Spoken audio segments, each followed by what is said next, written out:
जय नमः। ओम श्री परमात्मने नमः। 17वां अध्याय। अर्जुन बोले, हे कृष्ण, जो मनुष्य शास्त्र विधि का त्याग करके श्रद्धा पूर्वक देवता आदि का पूजन करते हैं, उनकी निष्ठा फिर कौन सी है? सात्विकी है अथवा राजसी तामसी? श्री भगवान बोले, मनुष्यों की वह स्वभाव से उत्पन्न हुई श्रद्धा सात्विकी तथा राजसी और तामसी ऐसे 3 तरह की ही होती है। उसको तुम मुझसे सुनो। हे भारत, सभी मनुष्यों की श्रद्धा अंतःकरण के अनुरूप होती है। यह मनुष्य श्रद्धामय है, इसलिए जो जैसी श्रद्धा वाला है वही उसका स्वरूप है, अर्थात वही उसकी निष्ठा है। सात्विक मनुष्य देवताओं का पूजन करते हैं, राजस मनुष्य यक्षों और राक्षसों का, और दूसरे जो तामस मनुष्य हैं वे प्रेतों और भूतगणों का पूजन करते हैं। जो मनुष्य शास्त्र विधि से रहित घोर तप करते हैं, जो दंभ और अहंकार से अच्छी तरह युक्त हैं, जो भोग पदार्थ आसक्ति और हठ से युक्त हैं, जो शरीर में स्थित 5 भूतों को अर्थात 5 भौतिक शरीर को तथा अंतःकरण में स्थित मुझ परमात्मा को भी कृश करने वाले हैं, उन अज्ञानियों को तू आसुर निष्ठा वाले, आसुरी संपत्ति वाले समझ। आहार भी सबको 3 प्रकार का प्रिय होता है, और वैसे ही यज्ञ, तप और दान भी 3 प्रकार के होते हैं, अर्थात शास्त्रीय कर्मों में भी गुणों को लेकर 3 प्रकार की रुचि होती है। तू उनके इस भेद को सुन। आयु, सत्वगुण, बल, आरोग्य, सुख और प्रसन्नता बढ़ाने वाले, स्थिर रहने वाले, हृदय को शक्ति देने वाले, रसयुक्त तथा चिकने ऐसे आहार अर्थात भोजन के पदार्थ सात्विक मनुष्य को प्रिय होते हैं।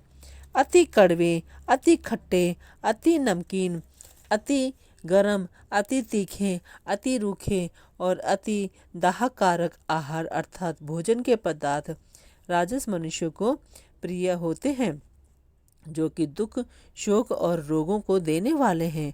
जो भोजन सड़ा हुआ, रस रहित, दुर्गंधित, बासी और जूठा है तथा जो महान अपवित्र मांस आदि भी है, वह तामस मनुष्य को प्रिय होता है। यज्ञ करना ही कर्तव्य है।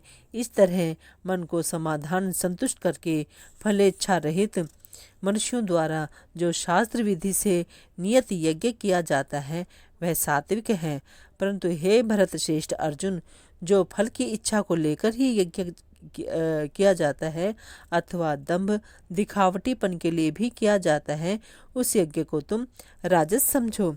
शास्त्र विधि से हीन, अन्न दान से रहित, बिना मंत्रों के, बिना दक्षिणा के और बिना श्रद्धा के किए जाने वाले यज्ञ को तामस कहते हैं। देवता, ब्राह्मण, गुरुजन और जीवन मुक्त महापुरुष का यथा योग्य पूजन करना, शुद्धि रखना, सरलता, ब्रह्मचार्य का पालन करना और हिंसा न करना, यह शरीर संबंधी तप कहा जाता है। जो किसी को भी उद्विग्न न करने वाला सत्य और प्रिय तथा हितकारक भाषण है, वह तथा स्वाध्याय और अभ्यास, नाम जप आदि भी वाणी संबंधी तप कहा जाता है।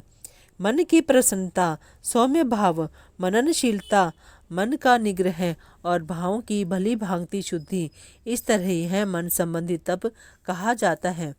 परम श्रद्धा से युक्त फलेच्छा रहित मनुष्यों के द्वारा जो 3 प्रकार शरीर, वाणी और मन का तप किया जाता है, उसको सात्विक कहते हैं।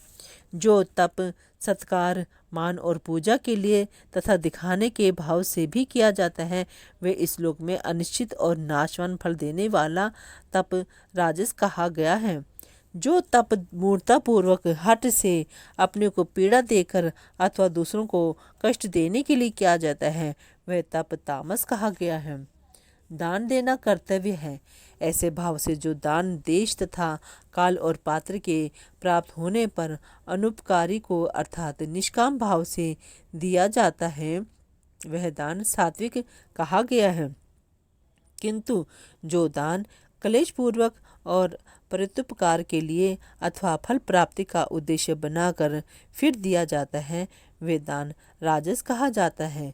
जो दान बिना सत्कार के तथा अवज्ञापूर्वक अयोग्य देश और काल में कुपात्र को दिया जाता है, वह दान तामस कहा गया है।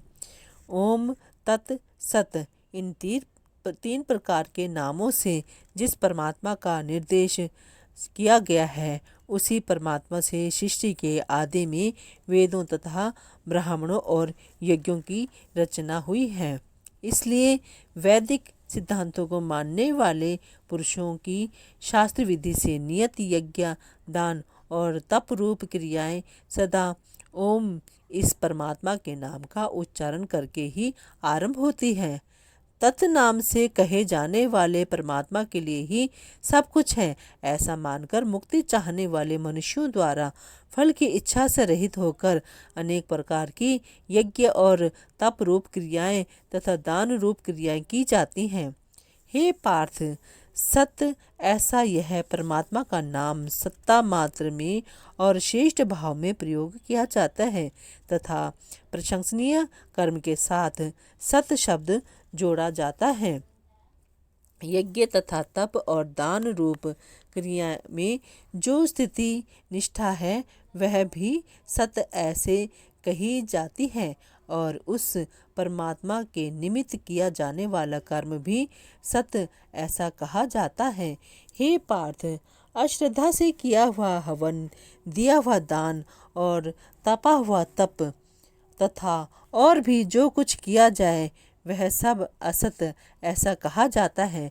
उसका फल ना तो यहाँ होता है और ना मरने के बाद ही होता है, अर्थात उसका कहीं भी सत्फल नहीं होता।